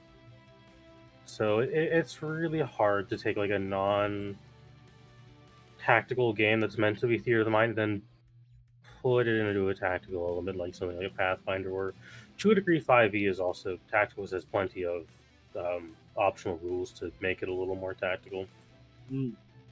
What game? I get 5e has. I haven't explored enough of. They're not great, but they are there. Okay, I'm looking. Okay, here's a question: How do you define a tactical TTRPG? That's another question, because like. So here's what I think. Here's the elements I think that I say will matter. That the each action you take has a importance on its consequence on the overall battlefield, let's say, and that then also positioning and location matter too. These kind of two things I think are the two most important. So you think positioning? Okay, so you're saying positioning and actually, okay, so I was trying to look up like ways people define it, and honestly, yours does match with one thing, which is the choices in the combat matter, or matter more in some sense than like your character's stats. So for me, for a game to be tactical, because I come from a background of wargaming and miniature gaming specifically, things like facing have to matter, which not a lot of games do anymore because facing isn't fun in an RPG. Yeah. Second edition had a lot of that, and I think And it wasn't fun. I think there's some facing light with things like flanking and stuff too. Yeah, does exist. With like threatening and flanking kind of took over that idea. Yeah. To be fair, facing is like you can add facing into a lot of games if you really needed to. It's not that hard to add in. It's just like are people gonna find that like fun? Yeah. But yeah, I actually tried to do some facing stuff at one point, and people just literally ignored it. Like me saying like it matters, and then they're just like, okay, I'm not even gonna pay attention to this. And so I'm just like, you know what, fine. There was a heavy aspect you brought up, especially Pathfinder 2nd Edition I didn't think about, where like in that case it's got a lot of conditions and stuff like that, and that is status overall. Whether it be conditions or stuff like that, small buffs, small bonuses, various conditions do matter a lot. And I was thinking about that does exist in 5e, like giving little buffs, like giving positional things, tracking attention, things like that. Or 4e, I mean, like that. And it does exist in other editions, to a degree. Yeah, I mean, in 2nd edition, there are literal rules like where if you're standing behind someone, you count as having light cover. And then you can take cover behind that person and have medium or what is it? I forget the cover tiers in Pathfinder, but I don't know them in Pathfinder. I know them in 5e. I know there's like light. I know there's like light cover, medium cover, and heavy cover, or something. I don't remember. In Pathfinder, there's 3 of them. There's basic cover, improved cover, and full cover. Normally, you only use basic and full. I've also looked it up. That's for first edition. That was for first edition, though. I don't. Yeah. I know there's at least one level. I know there's probably at least 2 levels in 2e, but I don't know if there's the lesser standard. There's 3. Okay. Yeah. There are 3. The first, basically, if I remember correctly, you can only get the third by using the take cover action. Behind standard cover. Yeah. And lesser cover, you can't make a hide check behind. Yeah. Mm-hmm. Yeah. There's like a little bit of stuff blocking your way down. And that's the thing, like flanking and cover is important in Pathfinder 2e. You can ignore it if you want to. That is a thing. Like that's the thing. It's perfectly playable without it, which is why I would say it's you can play it like less tactically. But because of status and stuff, I think it's very important. I think still, and that's why I would consider it a tactical game because positioning does matter. I mean, so. I would say Pathfinder 2e is the most tactical because positioning and then order of actions do matter a lot more. Yeah. I think that's kind of where, if you want something tactical right now that's being published, Pathfinder 2e is the big one. If you're not doing games that are intrinsically linked to miniatures, like I talked about the Fallout one, the thing is, Wasteland Warfare and the Fallout RPG kind of started out linked, but they technically can be played on their own. You don't have to play them together. They are things that you can choose to play together. Or like, as we talked about, we don't really get a lot of Battletech Mech Warrior stuff nowadays. You get stuff for the miniatures game, but not a lot for the RPG, I feel like, currently.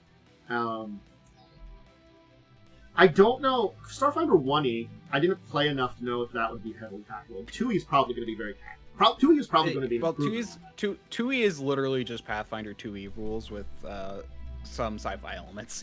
I feel like a lot of the sci-fi elements will bring in another level because, again, like, you're going to concentrate on things like ranged combat. Sci-fi, but so cover will be even more important because range will be more important. if you want to put a question in chat, go ahead. Yeah. Perhaps add it in or answer it. But while we're waiting, I think so. I do find it interesting because Traveler actually has some very tactical elements if you use the extended rules. So they have a whole thing where you have the rules, the base rules, which are very simple in my opinion. I think they could even. Also, there's certain aspects which are just not explained well enough, in my opinion, and you have to actually look at. I'm surprised they did not fix certain aspects of their combat when they updated to 2.1. But then they have these extended rules, which are a lot more tactical, which cover things like area fire and suppression and suppressing fire, area fire, automatic weapons, stuff like that. So it's like they do have it has options for tactical. I think it's that thing of there are different levels of tactical you can kind of go into and how tactical you can be in it, and probably when we're using that 4th edition example, I feel like 4th edition is that it's that far end of it, because it's that thing of you really have to use a map. It's the most heavy tactical one, and then there's elements of those tactics there that are taken into a lot of games, especially nowadays. And and you did, and the Roberto bring up in chat is a very good point here of the different levels of stuff that do make a lot of differences between different games. I think there's some interesting concepts of how you could bring a more tactical feel to your games, certainly speaking, and make combat more tactical. And we talk about it, and the thing is, it's one of those things is that perhaps, certainly I don't always remember them. There are plenty of optional rules there in these systems that are made to increase the tactical level of this and to make the complexity of your combats more, if you want to make them this more complex tactical thing. Which can be fun. It's not always for every game. 5e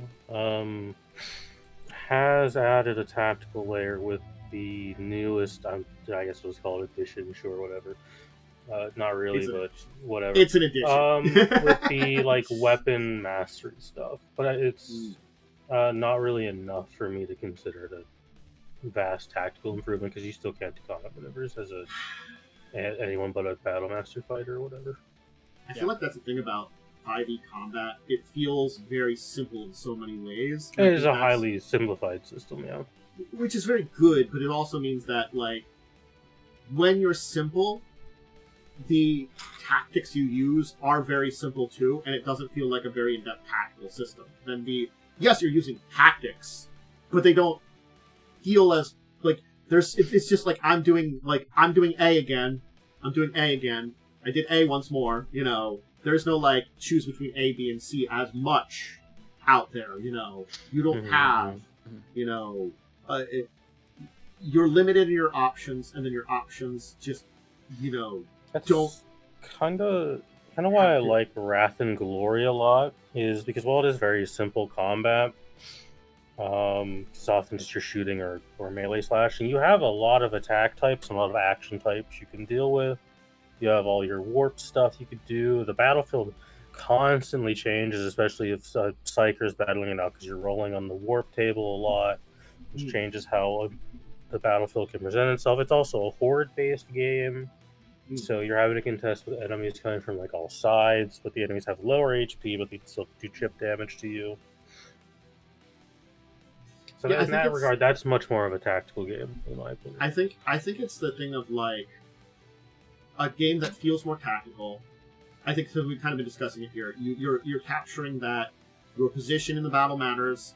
The actions you take have a significant, again, versus your stats. Instead of your stats, they have an action, a effect on the battlefield more than just with your stats matter, And then there's a level of buffs, debuffs kind of in play about what's going on, and that kind of these three kind of elements make for a tactical combat. And again, let me open up my Wrath and Glory book really fast. You can probably capture this in a lot of different games. Of course, it's just you have to have the right setup, and certainly speaking, allow characters to have those options. Yeah, I mean, okay, so I'm skimming through the combat section of T5, And yeah, this I think would qualify because even though there's honestly not a lot. There's a lot about cover, positioning, area fire, blah blah blah. But he also has another element which we haven't discussed, which is damage types. It has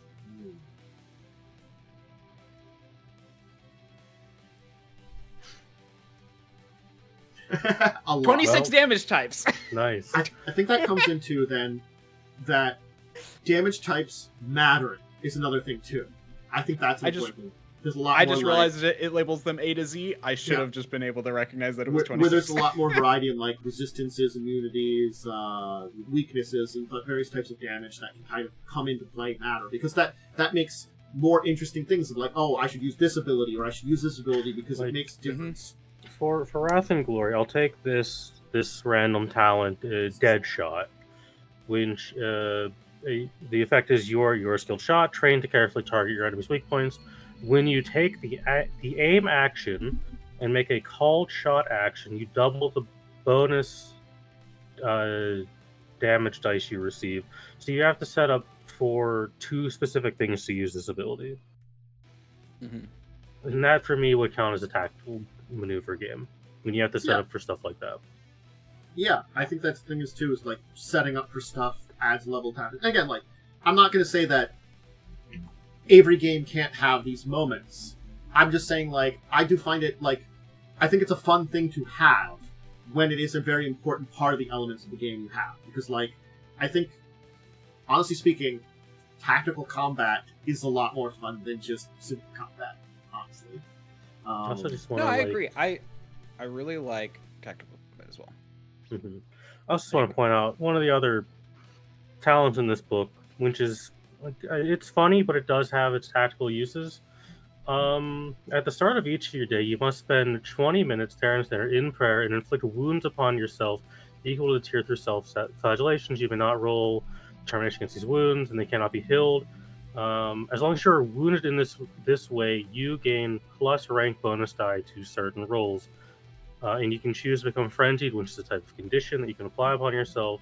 So basically, you take this, and then you plan your day around, okay, I need to damage myself to do more things in combat, which will put me at deeper risk. Right? That's the kind of decision-making in this system. Yeah, I think that's very good. And again, like, it's that weird thing of, like, it harkens me back to, especially the last couple of years, how I've talked about how, like, I think I gave 4E a good shot, but I didn't give it the best shot back in the day. And I think it's sort of like, now that I'm reflecting upon it, I'm like, yeah, it's got its issues as a system and stuff like that, too. But by golly, I think its combat was one of the more interesting combats that I've kind of seen. Especially nowadays, as having played a lot more 5e over the last couple of years, I'm like, yeah, there's not a lot of, like, extra... And again, like, I'm going to say, I agree with Worm, that things are very tactical in Pathfinder 2e, because the amount of, like, you have 3 actions, and, like, you do these little things that have effects, and it feels like our characters are doing a lot more of these kind of things when we're playing the game nowadays. And it makes things more interesting, because there's a lot of, like, little maneuvering parts that you can do to do different stuff, rather than just, like, I cast, cantrip to do some damage.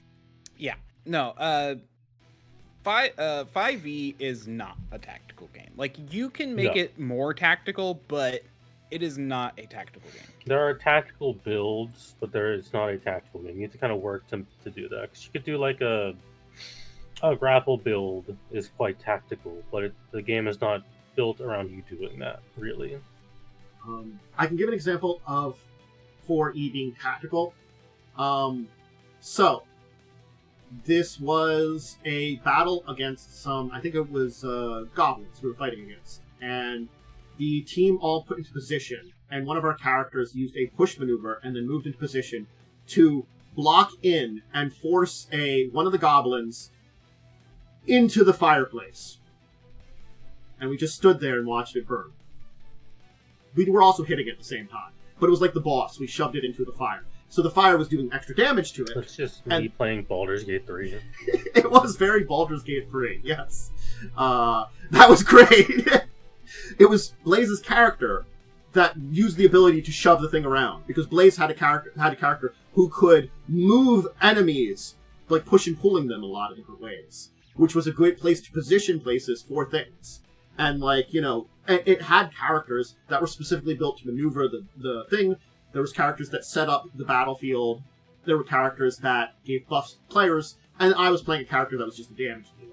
But my damage dealing oftentimes had little things to affect stuff too on the side thing there. I think it's like, that was where, in that game where I can say positioning mattered, the environment mattered a lot more. And that's the kind of thing is, you want the place you're in a tactical game to make a difference too. Whether you're, again, even theater of the mind, like if I know there's like a table over there, I could knock down that table and use it to get some better cover or something like that. That might be an action my character would take. That in whatever game I'm playing, you know, whether it be a, you know, something like a Shadowrun or Starfinder or even a D&D, taking cover behind that table might make a difference against some like things like that. It might make the ranged characters not have to deal with us, and you know, firing into combat isn't always easy, you know, in a lot of games. So like, if some guys come and run up through melee, maybe you want them to do that. Maybe you want to shut down their range and make them go into melee. Yeah, there's another element, because you know, we've said maps are important, so there's actually an element that I think is often overlooked with tactical games, and that is like, you know, things like cover. I feel like far too many TTRPG maps nowadays are just like open. Yeah. Yep. I agree. A lot of maps are very open nowadays, and defining what the environment is and having places where there's cover or things that alter it, like, you know, in a big cave, it might not necessarily be a flat room. It could have like a little area that's raised up. It could have some, columns in there. Some stalactites to stalagmites. You know, big chunks of rocks for something that fell down. Yeah. A little area of water where it can pool in. You know, areas that have different elevation. These are all things that are harder to define on a map, but sometimes you can define some of them very well, like major different elevations you can. Yeah, I mean, another thing you could do just as a GM, you could even just be like, hey, I'm going to draw in just like, yeah, okay, here's a flat open plane. Yeah, it's cool, but here, there's a little hill here. You can mark it out. You can just like make little marks on the map and be like, hill here. So you can duck behind here and duck behind here, etc., etc. Yeah. In my own testing of tactical combat, because I actually have just kind of just done like little mock battles against myself.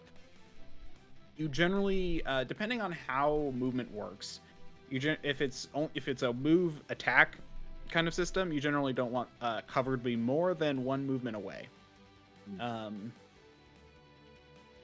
because you want to be able to have your players like move between cover if necessary. Now you can make them have to use their full move, but that's usually like a dash to a new position is what you want to do for that. I don't know why I'm going into advice. I've thought about this a lot. But yeah.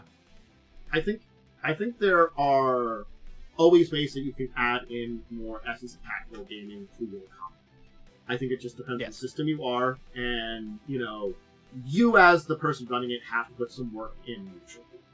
There are games, as we said, that are more tactical. There are those that are less. But again, also, honestly speaking, 4E, I like 4E. It's got some problems, the fact that you need a map for it. That can definitely be a problem. Yeah. Because you need either physical map or a VTT. Yeah. You can't go without it on that system. Yeah. I mean, it is interesting, because, you know, because, like, Pathfinder can be played without a map. They kind of recommend not. Actually, I should see it, because I remember them saying something like, you should, for 2E, they do recommend you use a map. They said it can be played without. I think that's the thing, is that's why I try to put the characters on a map. But honestly speaking, I also have been like trying to I not on purpose, but like, you know, we were using that forest map a few times, and I was just placing you in different places, and I'm like, sure, but that's just the environment around you. There's some trees there and some stuff, you know. I do not mind that, yeah. Because it's sort of like, it does make it a lot easier that the map has some things on it, and I can just pretend those are actually there then. I don't need to play around with it too much.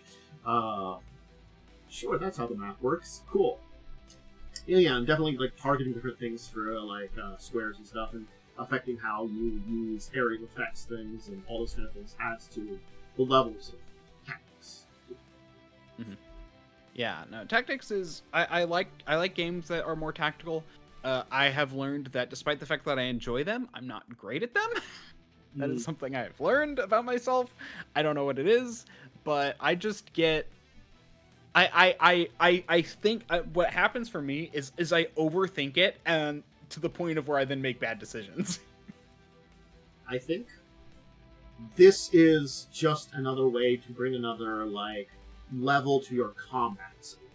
So this is definitely like, again, your average RPG is going to have combat at some point in time.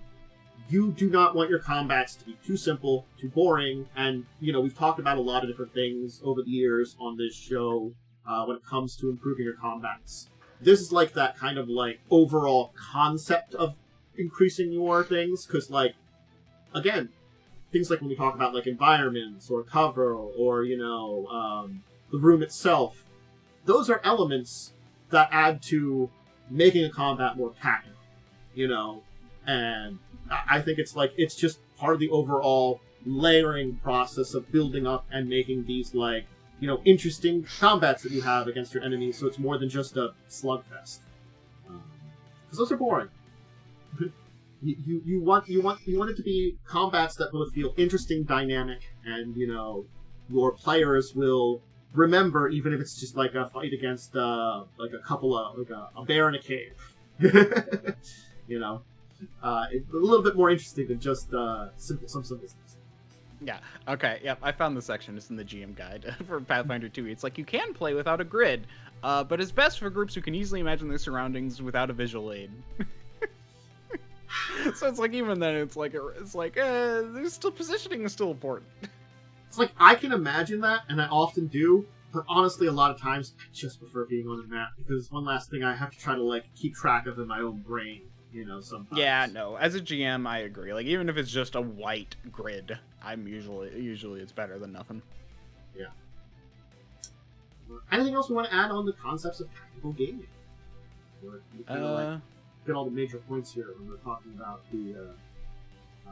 Again, just to finish up before we finish up today, this discussion does include all the other non-TTRPG related tactical stuff. But a lot of that stuff is cool. You can get some inspiration from some of those things. Because honestly speaking, again, I talked about some of those games that are intrinsically linked together. You know, you can go play Warhammer 40k and get some inspiration for doing your Wrath and Glory game. Yep. You know? Mm-hmm. And I've heard of people who like literally will role play and then like do their battles as like they'll role play 40k stuff and do like, you know, other stuff, and then we'll like actually play a 40k battle if they need to, you know. Oh yeah, 40k used to just be a narrative battle game. Yeah. For a very long time until they cleaned up the rules around 8th edition because it was getting a little too complicated. And battles were taking up to 6 hours.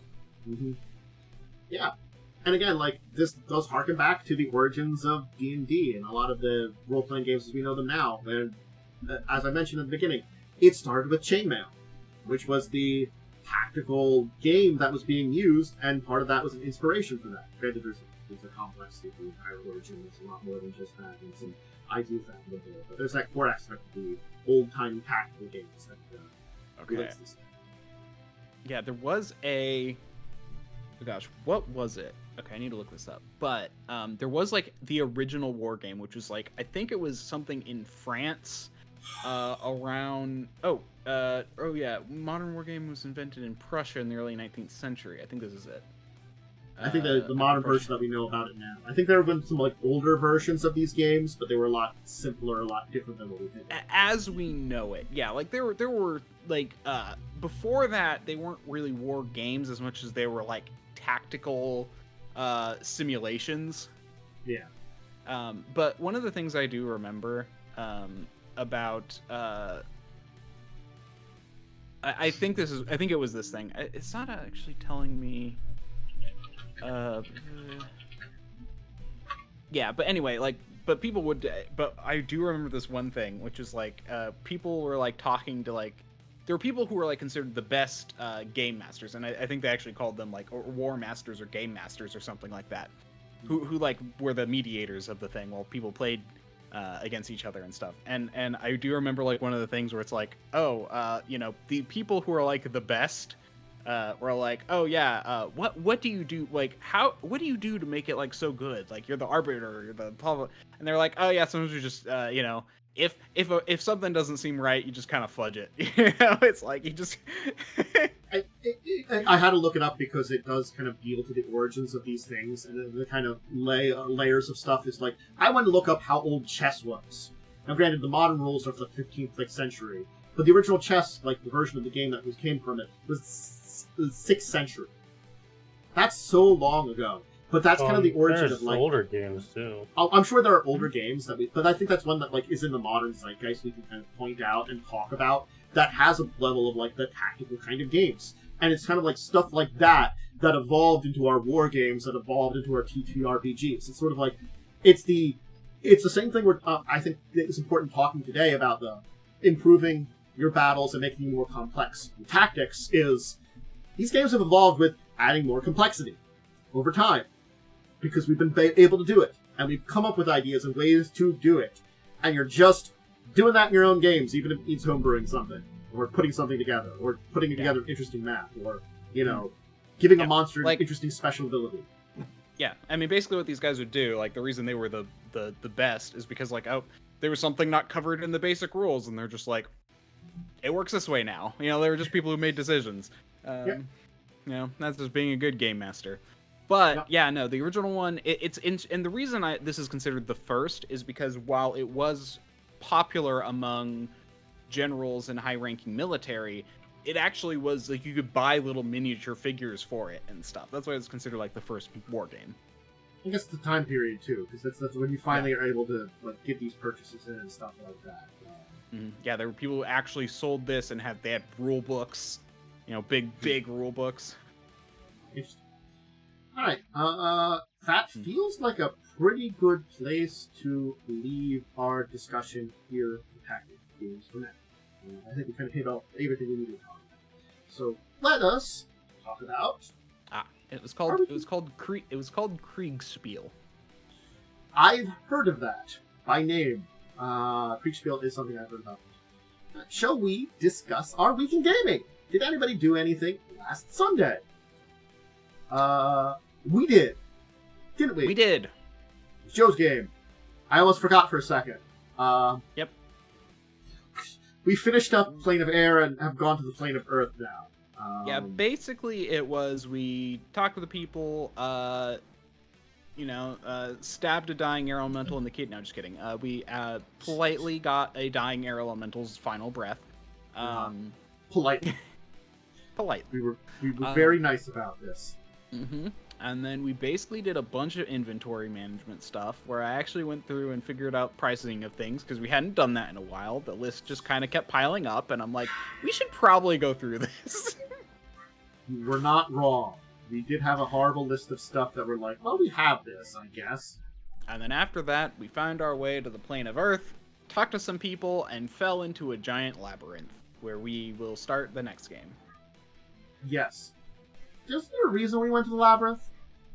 To the Crucible, because the Crucible thing is in the middle.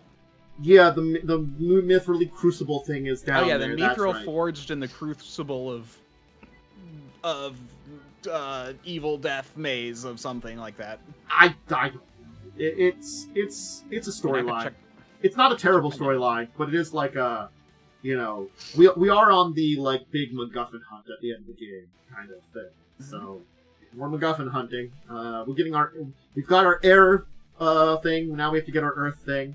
Then we get our water thing. Then we get our fire thing, and then we summon the avatar. I mean,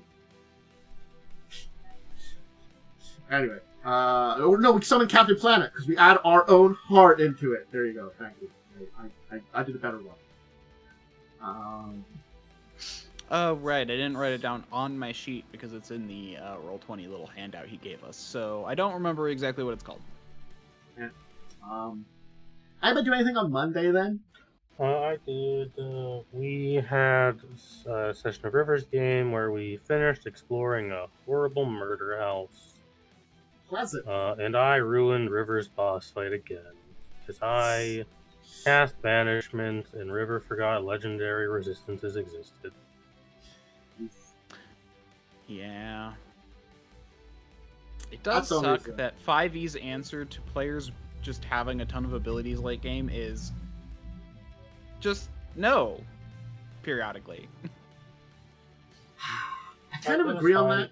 We also made a deal with the person who is kind of got like set up in blowing up half of the Magical Academy. Huh. So you know, you haven't been in that game, but I'll just inform you there's still been an equal amount of terrorism at that school. Really? Yeah. No, it hasn't gotten better, but you'll be happy to know you have a football field named after you. Oh, that's great. I'm gonna tell you here. Perrin would not be happy about that. I'd be like, just sigh and leave. Like, Magic School was not great for this poor little man trapped out of dimensions. You know, too much terrorism, some nice friends, and just like, honestly, the Paladins were the most idiotic people in existence. Anyway, so great football field. Great. Yeah, congratulations. You worked really hard on it. I did. I accidentally stumbled into that because whatever. How about Tuesday? Anything on a Tuesday? I also had a game on Tuesday, which mostly resulted in a lot of downtime talking between players, and also we opened up a demon box. The box lets us cast the wish spell once a week. Cell cast a spell, and then Cell had a dream where presumably a demon basically said, "Hey, if you use this box, I'm going to eat your soul, so please keep using it." Did that stop, Cell? We're considering using it again. Aha! Gotcha. That sounds like normal for Cell. I was gonna waste the first wish to test it on wishing for a sandwich, but they stopped me.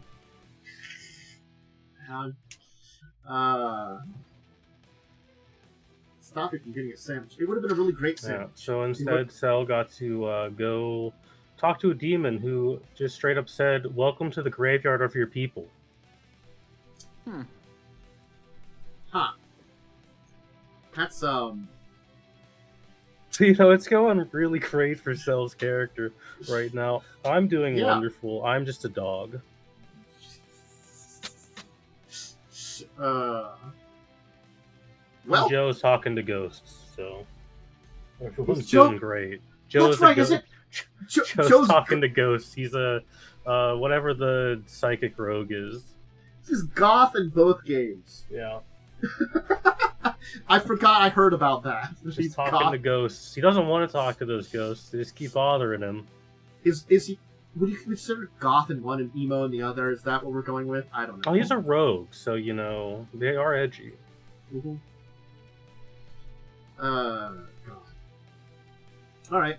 Well, you had my game on Wednesday, which went totally well, and you did everything I planned for, and didn't like do a lot of weird things that required me to shift things around. Don't worry about it. What? My game. Wednesday. We didn't have it last Wednesday. Oh, that was I was remembering last week. You're a psychopath. God. Momo You're and crazy. I were You're just psycho. So confused. Did I like disassociate that night? No, entirely? I was thinking of the last week, and we had this week off. I thought you were doing a bit. No, that was me, honestly speaking, merging 2 weeks together in my brain. For a second, I thought you were doing a bit as well until I realized, wait, did you just forget? That's me merging 2 weeks together. It's the same thing with, honestly speaking, like, Joe's game, because I'll, like, merge together multiple sessions and be like, what was going on? Don't worry, I'll keep it straight for that. Yeah, thank you. You do help a lot that I don't, like, keep merging them super in my brain too much. So, yeah, there you go. To be fair, it helps that my life is very structured otherwise, you know, like, I actually have solid weeks when it comes to work, you know? What's that like? I wish my boss wasn't an 85-year-old person. That's fair. Who acts like, you know, he expects, you know, the kind of dedication to work that was, you know, in the 60s. It was a different era. They should know that. Oh, wait, they don't. Anybody do anything on Thursday? Thursday I played video games with Umber. Ah, that's nice. It's not tabletop. I guess it's tabletop adjacent. It's the Warhammer 40k game, so yeah. It's kind of tabletop. Kind of. It's based on something tabletop related. I shoot all the bugs. I think for us, we just did some Risk and Break 2 on Friday, so no tabletop related stuff. So I guess that leads us to your game earlier today for Worm. Yeah. So we went through and we talked. We did some. So the last time we ended with some weird ship that we ran across, which was like kobolds and orcs. Kobold ship with an orc on it, who burned their plans, and we tried to do some questioning of them with Speak with Dead. Sadly, the orc made its saving throw, so we lost one of the important people for information, and the kobold captain. We got not a lot of information out of. I don't remember what we did, honestly, because I wasn't paying super close attention, but I remember it wasn't, like, super informative.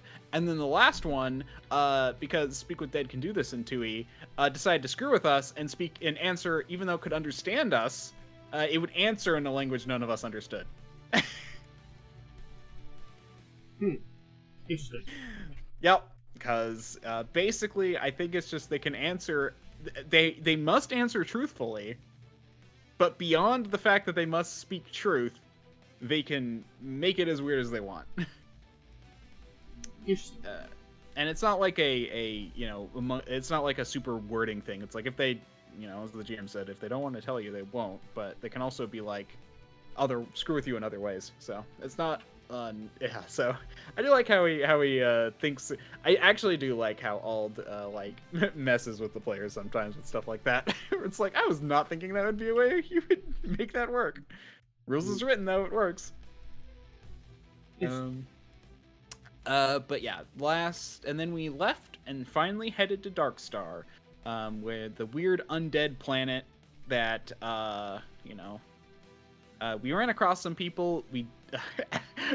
Our captain, really wanted to chase them down, but I'm like, we're going to every other person except for him was like, we're going to a super dangerous place. We do not want to have a fight right before we go into this place. We want our ship to be at full health.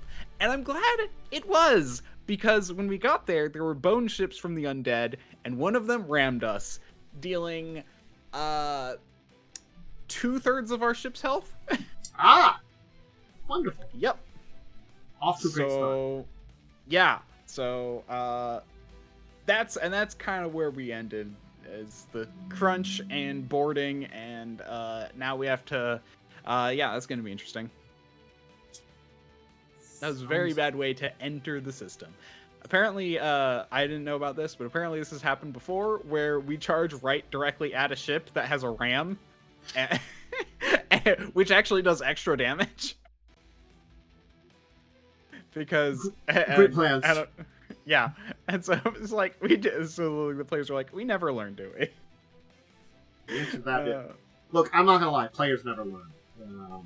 That's part of the being a player. You don't learn, you just do, and then sometimes that works out, sometimes it doesn't. We do eventually learn with Ald's game. Apparently, it just takes a while, because he does punish you for, well, he punishes you for making bad decisions. So.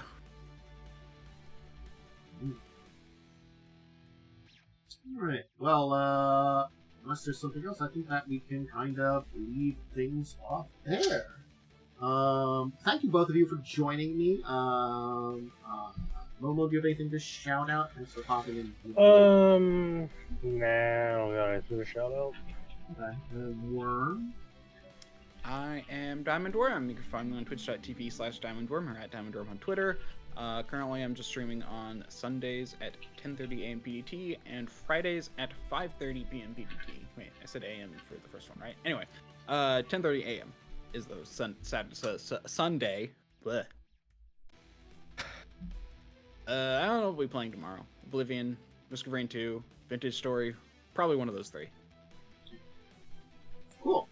I'm Dracovin. I'll be back on Tuesday. If you want to see what games I'm doing right now, I'm probably going to add a third game, but I've been doing a little bit of the Forge Adventures, the Magic the Gathering kind of version of the Chandelar game, kind of, but updated with a lot of cards. It's kind of interesting. It's been fun. I just started the second of the Star Wars Jedi games, because I forget what I'm doing now. But I got it, the Jedi Survivor. And it's been fun. I like those games. Not a lot. That'll be fun to do. And then you can just check out some more tabletop videos. And more Shakespeare Jaw. Join Fall of Avonswell on Wednesday, 8 if you can. We'll be back next week, 6 o'clock, more Discussing Tabletop. I hope you'll enjoy hearing about some more news and interesting things going on in the tabletop. And thank you once again to my co-hosts. And until next week, I'll say see you everybody, and check out me. Until then, bye. Bye.